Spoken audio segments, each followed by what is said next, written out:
এই উইকে প্রচুর পরিমাণ ভিড় ছিল। সবাই শুধু নাচানাচি, লাফালাফি করছে। এখানে অনেকগুলো অ্যাক্টিভিটি ছিল। তো ভাবলাম যে একে, একে আমরা এই গেমগুলা একটু ট্রাই করি। এই গেমটা আমরা ছোটবেলায় অনেক খেলেছি। এটা হচ্ছে কাটাকাটি গেম। এই গেমটা আমরা ২ জনই অংশগ্রহণ করেছিলাম। আর যে জিতবে সে একটা গিফট পাবে। আর আমাদের গেমটা ড্র হয়েছিল। আমরা কেউই জিতি নাই আর কোনো গিফটও পাই নাই। কিন্তু আমার হাসব্যান্ডকে কে বোঝাবে? সবসময় আসলে জিতার জন্য খেলতে হয় না।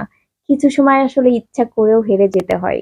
যেহেতু গেমটা আমরা একসঙ্গে খেলেছি, যেকোনো একজন জিতলে কিন্তু গিফটটা আমরাই পেতাম। যাই হোক, এরপর আমি আর কোনো গেম ট্রাই করি নাই। ও অনেকগুলা গেমই ট্রাই করেছে। লাস্ট উইকে আমরা চিকেন কাটলেটটা ট্রাই করতে চেয়েছিলাম, কিন্তু ওটা শেষ হওয়ার কারণে আর ট্রাই করা হয় নাই। এত ভিড়ের মাঝে অনেক কষ্টে আমরা ১ পিস চিকেন কাটলেট পেয়েছি। চিকেন কাটলেটটা খেতে কিন্তু অনেক মজা, আর এটা দাম ছিল ৳১০০। এরপরেই আমরা কাবাব ট্রাই করেছিলাম। তো কাবাবের ভিডিওর ফুটেজটা নেওয়া হয় নাই। বরাবরের মতো কিন্তু রয়েছে glass painting, block painting, DIY jewellery making এছাড়াও বেশ কিছু অ্যাক্টিভিটি। আজকের মতো এ পর্যন্তই। দেখা হবে অন্য একটি ভিডিওতে। তোমরা সবাই ভালো থেকো, সুস্থ থেকো।